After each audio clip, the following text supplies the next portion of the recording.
नमस्कार दोस्तों, आप सभी का स्वागत है हमारे YouTube channel BCS basic physics में। आज की इस वीडियो में हम अध्ययन करेंगे अंकों का पूर्णांकन करना, राउंडिंग ऑफ डिजिट्स। ये जो टॉपिक है कक्षा 11 जो NCERT की पाठ्यपुस्तक है उसके सेकंड चैप्टर मात्रक एवं मापन से हमने लिया है। इस वीडियो में आज देखेंगे अंकों का पूर्णांकन करना होता क्या है, अंकों को पूर्णांकित करने के कुछ नियम कायदे हम यहां पर देखेंगे, उनको एग्जाम्पल के जरिए हम यहां पर समझने का प्रयास करेंगे। राउंडिंग ऑफ होता क्या है, इसे समझने के लिए हमें सार्थक अंक समझने पड़ेंगे। वैसे सार्थक अंक का वीडियो हमने लास्ट जो वीडियो बनाया है वो सार्थक अंक का ही वीडियो रहा है, आप देख सकते हैं। देखिए सार्थक अंक क्या होते हैं कि किसी भौतिक राशि के मापन के लिए, शुद्ध रूप से मापन करने के लिए आवश्यक जो अंक होते हैं उनको हम सार्थक अंक कहते हैं। अब जब दो भौतिक राशियों का योग, घटाव, गुणन या भाग करते हैं तो उनके परिणाम में निश्चित सार्थक अंक ही रखे जाते हैं। उनके कुछ नियम कायदे हैं, वो आप सार्थक अंक के जो वीडियो है उसमें उन नियमों को देख सकते हैं, समझ सकते हैं। अब यहां पर बात करेंगे हम कि निश्चित अंक कैसे प्राप्त करेंगे। जैसे मैं यहां पर एक एग्जांपल ले लेता हूं कि हमारे पास में ये कोई नंबर है, ये कोई नंबर है और इसमें हम इसको डिवाइड कर रहे हैं 1.7 से। इसको डिवाइड किससे किया जा रहा है? 1.7 से। तो 1.7 से जब इसको डिवाइड करेंगे तो हमें देखिए क्या मिलेगा, 1.6 बार में चला गया तो 3 बार में 51 आ गया, 14, 140, 140 में कितनी बार में जाएगा? ये 7 बार में चला गया, 7 बार में चला गया, फिर 7 बार में आ गया हमारे पास में 136, फिर 40 शेष रह गया, फिर 2 आ गया। ऐसे ये तो चलता जाएगा। क्लियर? तो इसको हम इससे डिवाइड करें तो हमारे को इस प्रकार की वैल्यू प्राप्त हो रही है। अब इसमें होता क्या है एक्चुअल में कि जब आप दो राशियों का भाग या गुणन करते हैं तो उसके जो आंसर है उसमें हमारे को उतने ही सार्थक अंक रखने हैं जो गुणन या भाग की जाने वाले अंकों में न्यूनतम सार्थक अंक होते हैं। तो इसमें न्यूनतम सार्थक अंक कितने हैं? 2। तो उत्तर में भी 2 ही सार्थक अंक रखने हैं। उत्तर में भी कितने सार्थक अंक रखने हैं? तो उत्तर में 2 सार्थक अंक रखेंगे। तो देखिए इसको तो हम लेप्स कर नहीं सकते, इसको कर नहीं सकते, तो इधर से हम लेप्स करेंगे। तो ये हमारे पास में 2 सार्थक अंक रहेंगे यहां वाले। तो यहां पर आप देखेंगे इन 2 को हटाना है। इन 2 को हटाने के लिए क्या करेंगे, इसका हम राउंड ऑफ करते हैं, राउंडिंग ऑफ करते हैं इस 3 का। तो 3 का राउंडिंग ऑफ करने के लिए हम कुछ नियम कायदों का पालन करते हैं कि इसके बाद वाला अंक यदि 5 से बड़ा तो इसमें 1 जोड़ देंगे, 5 से छोटा तो इसको अपरिवर्तित रखेंगे। तो इसका राउंडिंग ऑफ करने के पश्चात ये हमारे पास में क्या आ जाएगा, 1.4 प्राप्त हो जाएगा। तो हमें क्या करना होता है, किसी भौतिक राशि के अंदर निश्चित सार्थक अंकों की आवश्यकता होती है तो उसके समीप वाले अंक में हम परिवर्तन करते हैं। तो समीप वाले अंकों का हम क्या करते हैं, उसमें परिवर्तन करते हैं, जोड़ देते हैं, घटा देते हैं, जो भी प्रक्रिया होगी वो हम यहां पर समझ लेंगे। तो इस प्रोसेस को हम बोलते हैं पूर्णांकन करना। तो देखिए पूर्णांकन करने की मैं सीधी सीधी से एक डेफिनेशन आप लोगों के सामने रख देता हूं। क्या है, किसी भौतिक राशि, किसी भौतिक राशि के मापन में निश्चित सार्थक अंकों की आवश्यकता होती है। निश्चित सार्थक अंक प्राप्त करने के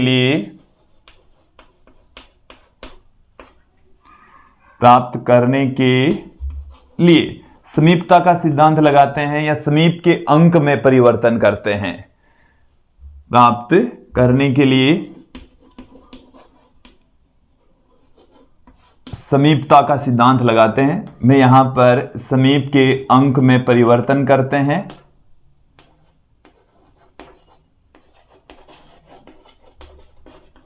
समीप के अंक में परिवर्तन करते हैं, जिसे पूर्णांकन करना कहा जाता है,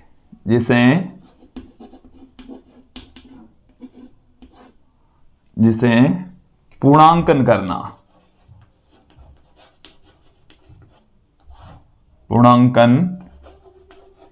करना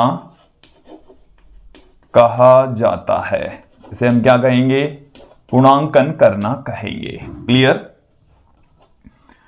अब देखिए, डेफिनेशन से ज्यादा इंपॉर्टेंट है इसके कुछ नियम कायदे, कि किसी अंक को यदि पूर्णांकित करना है तो उसके लिए हम कौन से नियमों का फॉलो करेंगे, कौन से नियमों की अनुपालना हम यहां पर करने वाले हैं। तो अंकों का पूर्णांकन करने के नियम मैं आप लोगों के सामने रख रहा हूं। अंकों का पूर्णांकन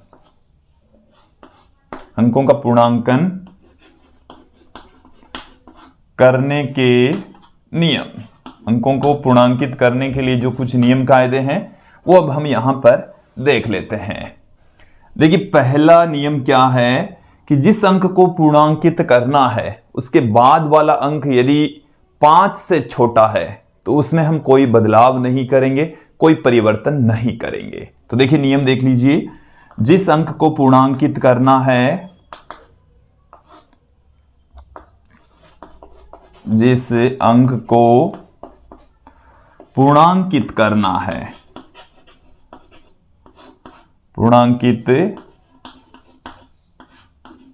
है उसके बाद वाला अंक, उसके बाद का अंक यदि 5 से छोटा है, 5 से छोटा है तो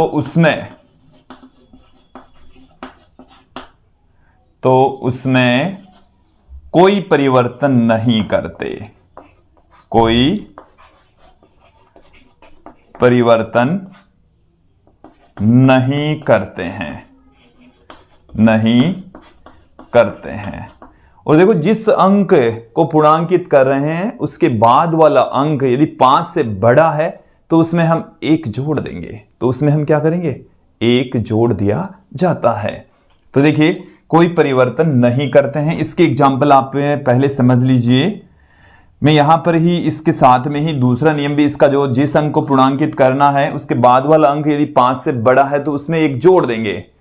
तो वो भी इसके साथ में ही पुट कर देता हूं, इधर पुट कर देते हैं हम। फिर उसके एग्जाम्पल यहां पर हम देख लेंगे। देखिए, दूसरा नियम क्या है? जिस अंक को पूर्णांकित करना है, जिस अंक को पूर्णांकित करना है उसके बाद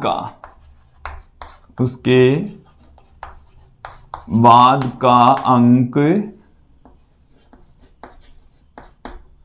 5 से बड़ा है, 5 से बड़ा है तो उसमें 1 जोड़ देते हैं, उसमें 1 जोड़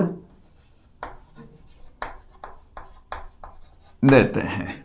उसमें क्या कर देंगे? 1 जोड़ देते हैं, उसमें 1 ऐड कर देंगे। क्लियर? मैं यहां पर इसके भी कुछ एग्जांपल आपके सामने रख देता हूं। ये जैसे हमारे पास में कोई संख्या है 2.3, 4, 5 और हमें इस 3 को पूर्णांकित करना है। देखिए, इस 3 को पूर्णांकित करना है तो इसके बाद वाला जो डिजिट है वो आपको देखना है। तो 3 के ठीक बाद में क्या है? 4, जो कि 5 से छोटा है। तो 5 से छोटा है तो हम इस 3 में कोई बदलाव नहीं करेंगे। मैंने ये जो अंडरलाइन खींची है ना, इस अंक को हम पूर्णांकित कर रहे हैं। तो इसके बाद वाला अंक 5 से छोटा, इसलिए इसमें हम कोई परिवर्तन नहीं करेंगे। 2.3 इसका सॉल्यूशन आ जाएगा। एक और एग्जांपल हम आपके सामने रख देते हैं। जैसे ये हमारे पास में कोई संख्या है ये, और इसमें हमें यदि 9 को पूर्णांकित करना है तो 9 यहां पर क्या है? पूर्णांकित होने वाला अंक और इसके पश्चात वाला अंक है 1 जो कि 5 से छोटा है, तो तत्पश्चात इसका जो पूर्णांकन होगा वो कैसे होगा, 128.9 ही रह जाएगा, 128.9 ही रह जाएगा। क्लियर, समझ में आ गया। अब देखिए, जिस अंक को पूर्णांकित करना है उसके बाद का अंक यदि 5 से बड़ा है तो उसमें हम 1 जोड़ देंगे। कैसे, एग्जाम्पल देखिए, ये जैसे हमारे पास में कोई नंबर है, इसके बाद हमें यहां पर इस 8 को पूर्णांकित करना है, तो इस 8 के ठीक बाद में भी क्या आ रहा है, 8 आ रहा है। ये जो 8 है वो 5 से बड़ा है, ये 8 क्या है, 5 से बड़ा। तो जिस अंक को पूर्णांकित करते हैं उसके ठीक बाद वाला अंक यदि 5 से बड़ा है तो उसमें हम 1 जोड़ देंगे। तो इसमें जब 1 जोड़ेंगे तो ये हो गया 12.9, तो ये हमने पूर्णांकित कर दिया है। क्लियर। देखो ऐसे करना पड़ता है कि दशमलव के बाद में 1 स्थान तक रखिए, दशमलव के बाद में 2 स्थान तक रखिए। तो मैं एक और एग्जांपल आपके सामने रख देता हूं, जैसे ये हमारे पास में कोई डिजिट है 4, 9, 8। अब देखिए यहां पर यदि हमारे को इस 4 को पूर्णांकित करना है, मतलब दशमलव के बाद में 2 अंकों तक यदि इस संख्या को पूर्णांकित करना है तो कैसे करेंगे। तो जिस अंक तक पूर्णांकित करना है या जिस अंक को पूर्णांकित करना है उसके ठीक बाद वाला अंक देखा जाएगा। तो ठीक बाद वाला अंक यहां पर कितना है, 9। ये जो 9 है वो क्या है, ये जो 9 है वो 5 से बड़ा है। तो 5 से बड़ा है तो इसमें 1 हम जोड़ देंगे, इसमें 1 जोड़ देंगे तो हमें क्या मिल जाएगा, 45.35 प्राप्त हो जाएगा। देखो 3 में कोई बदलाव नहीं करें, इस 4 में 1 जोड़ना है, केवल और केवल क्या करना है, इस 4 में 1 जोड़ना है। तो मैंने यहां पर ऐड कर दिया है, 5 हो गया, तो 45.35 प्राप्त हो गया है। क्लियर, समझ में आ गया, समझ में आ जाना चाहिए।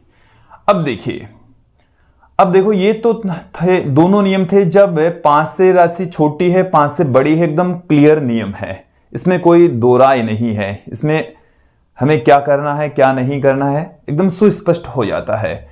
अब देखिए यदि हमारे पास में 5 हो, हमारे पास में क्या हो, 5, और 5 के बाद यदि जो राशि है उसमें हम देखेंगे कि यदि हमारे पास में जिस अंक को पूर्णांकित करना है उसके पश्चात क्या हो, 5 हो, तो हमें कुछ नियम कायदों को यहां पर फॉलो करना पड़ेगा। तो देखिए जिस अंक को पूर्णांकित करना है उसके पश्चात यदि 5 हो और 5 के बाद वाला अंक भी यहां पर देखा जाएगा कि 5 के बाद में शून्य के अलावा है। देखो नियम कायदे समझना कि जिस अंक को पूर्णांकित करना है उसके बाद में 5 हो, फिर 5 के बाद वाला यदि अशून्य अंक है तो उसमें हम 1 जोड़ देंगे, उसमें हम क्या कर देंगे, 1 जोड़ देंगे। चलिए मैं नियम पुट करता हूं, फिर लिखता हूं। जिस अंक को पूर्णांकित करना है, जिस अंक को पूर्णांकित करना है, पूर्णांकित करना है उसके बाद का अंक 5 हो, अंक 5 हो, तथा 5 के बाद में भी क्या हो, बाद अशून्य अंक हो, मतलब शून्य को छोड़कर अशून्य अंक हो, तो उसमें 1 जोड़ दिया जाता है, उसमें एक जोड़ दिया जाता है। उसमें हम क्या कर देंगे, 1 जोड़ देंगे, 1 जोड़ दिया जाता है। क्लियर। देखो इसको भी हम समझ लेते हैं कि जिस अंक को पूर्णांकित करना, जैसे हमारे पास में ये कोई अंक है, ये है, इसके बाद में 5 है, और इस 5 के बाद में जैसे मान लीजिए 1 आ गया, हमें यहां पर पूर्णांकित किसको करना है, 4। तो 4 के बाद वाला अंक आपको देखना है, तो 5 आ गया। तो 5 का ये नियम है कि 5 के बाद में भी आप अगला अंक देखेंगे कि यदि अगला अंक 0 है तो उसका नियम अलग है, वो अब देखेंगे। और यदि 0 के अलावा जैसे 1 आ गया, 2, 3, 4, 5 कुछ भी आ जाए, तो इस 4 में हम 1 जोड़ देंगे। तब इस 4 में क्या करेंगे, 1 जोड़ दिया जाएगा। तो यहां पर इसका पूर्णांकन क्या हो जाएगा, 3.5 हो जाएगा। मैं यहां पर, ये तो पहला एग्जाम्पल, एक और एग्जाम्पल आपके सामने रख देता हूं। ये हमारे पास में है जैसे ये वाली राशि ये, और इसके पश्चात मैं लिख देता हूं यहां पर 9। तो देखो जिस अंक को पूर्णांकित करना है, जैसे मैं यहां पर किसको पूर्णांकित करना चाह रहा हूं, दशमलव के बाद में 2 स्थान तक पूर्णांकित करना है, इस 8 को पूर्णांकित कर रहे हैं, 8 तक पूर्णांकित कर रहे हैं, तो इसके पश्चात का अंक देखिए जो कि कितना है 5। 5 के बाद का अंक भी देखिए, यदि 0 से बड़ा है, 0 के अलावा कुछ भी नंबर है तो इसमें हम 1 जोड़ देंगे।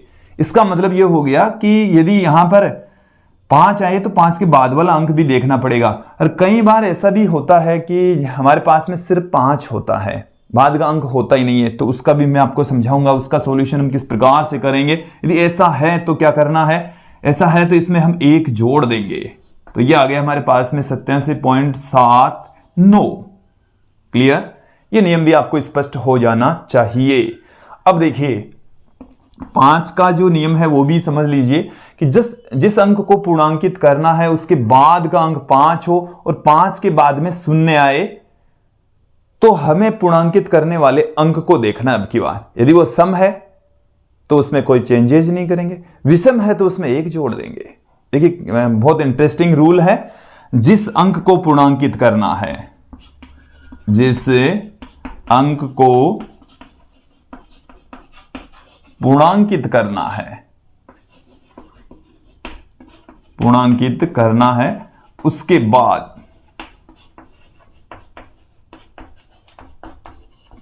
बाद का जो अंक है वो कितना है 5 हो, और 5 के बाद 0 हो, तो देखो पूर्णांकित होने वाला अंक सम है तो उसमें कोई परिवर्तन नहीं करते, पूर्णांकित होने वाला अंक यदि विषम है तो उसमें 1 जोड़ देते हैं। तो पूर्णांकित होने वाला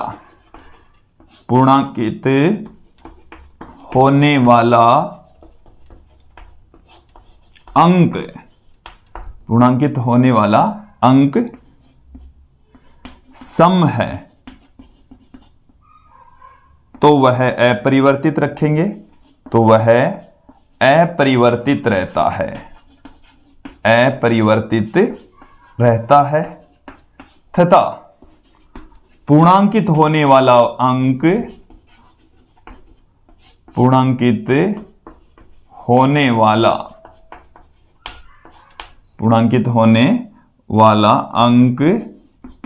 विषम है। पूर्णांकित होने वाला अंक कैसा है, विषम है, तो उसमें 1 जोड़ देते हैं,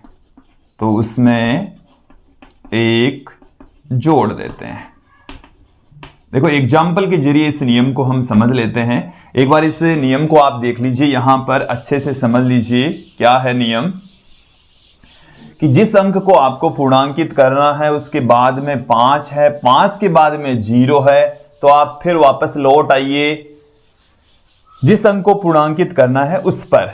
यदि वो सम है तो उसमें कोई बदलाव नहीं करेंगे, विषम है तो उसमें 1 जोड़ देंगे, विषम है तो उसमें क्या कर देंगे 1 जोड़ देंगे। चलिए तो ये हमारे पास में आ गया है इसका एग्जाम्पल। देखिए ये हमने ले लिया है इसका कोई एग्जाम्पल, ये 5 आ गया, 5 के बाद में क्या आ गया 0 आ गया। एक अन्य एग्जाम्पल मैं यहां पर रख देता हूं, ये हमारे पास में है कोई डिजिट ऐसे, ये एग्जाम्पल है। आप इसमें देखिए जिस अंक को पूर्णांकित करना है वो यहां पर 3 और यहां पर है 4, तो 3 के बाद में यहां पर कितना है 4 है, सॉरी 3 के बाद में यहां पर कितना है 5 के बाद में भी आपको देखना पड़ेगा। यदि ये क्या होता 0 के अलावा होता तो इसमें 1 जोड़ देते हैं, बट यहां पर 0 आ गया, तो 0 आ गया, इट मींस क्या होगा, हम यहां पर इस अंक को देखेंगे कि ये सम है या विषम। विषम है तो इसमें 1 जोड़ देंगे, और यदि सम है तो उसमें कोई परिवर्तन नहीं करना। तो यहां पर 3 है और 3 क्या है विषम, तो इसमें 1 जोड़ देंगे, तो इस 3 का क्या हो जाएगा 4 हो जाएगा। तो इसका पूर्णांकन क्या हो जाएगा 48.4 हो जाएगा। फिर इसी प्रकार से आप देखिए जिस अंक को पूर्णांकित करना है उसके बाद वाला अंक यहां पर भी 5 है, 5 के बाद में 0 है, तो आप वापस लौटिए जिस अंक को पूर्णांकित करना है उस पर, उसको देखिए सम है या विषम है, तो यहां पर 4 क्या है सम है, तो सम है तो इसमें कोई बड़ी परिवर्तन नहीं करेंगे, इसमें कोई बदलाव नहीं किया जाएगा। तो 148.34 हमें प्राप्त हो गया है। बताइए समझ में आ गया? यहां तक समझ में आ जाना चाहिए। अब देखिए, जैसे कई बार सिचुएशन ऐसे मिलती है कि हमारे को यहां पर आगे वाला अंक 0 ही नहीं मिलता, ऐसी सिचुएशन मिल रही है। जैसे मान लीजिए मैं यही इस प्रकार से लेता हूं 48.35, हमें इस अंक को पूर्णांकित करना है। इसके बाद वाला अंक तो 5 तो है, लेकिन 5 के बाद में कुछ नहीं है, कुछ नहीं है, इसका मतलब वहां पर 0 है। वही नियम कायदों को हमें अप्लाई करना है। इसका पूर्णांकन क्या हो जाएगा? 3.4 हो जाएगा। क्लियर? यदि इसके बाद में 0 नहीं है तो क्लियर हो जाना चाहिए। अब देखिए, आप लोग, आपके लिए मैं कुछ एग्जांपल्स क्वेश्चंस यहां पर लिख रहा हूं, आप एक एक करके इनका आंसर देंगे। ए पार्ट का आंसर बताएंगे आप, बी पार्ट का बताएंगे, सी, डी और ई, इन पांचों का आंसर आपको बताना है। देखिए, मैं यहां पर एग्जांपल लिख रहा हूं। देखिए, यहां पर हमें इस 5 तक ही पूर्णांकित करना है।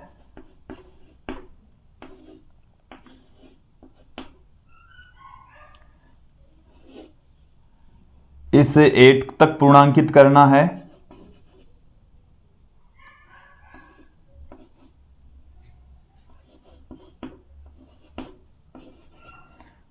इससे 4 को पूर्णांकित करना है।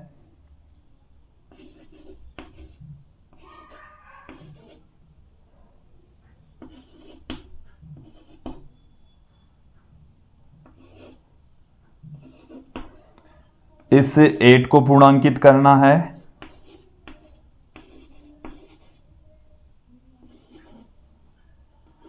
इस 9 को पूर्णांकित करना है।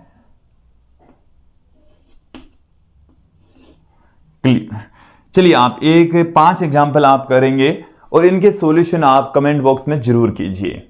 तो ये था आज का हमारा वीडियो, जिसमें हमने सीखा किसी दिए गए अंक का पूर्णांकन करना, राउंडिंग ऑफ डिजिट्स। आज के इस वीडियो में इतना ही। अगला जो हमारा वीडियो होगा वो डायमेंशन से रिलेटेड वीडियो होगा, विमाओं से रिलेटेड वीडियो होगा। कंटिन्यू हमारे साथ में बने रहिए। आज के लिए इतना ही। धन्यवाद दोस्तों।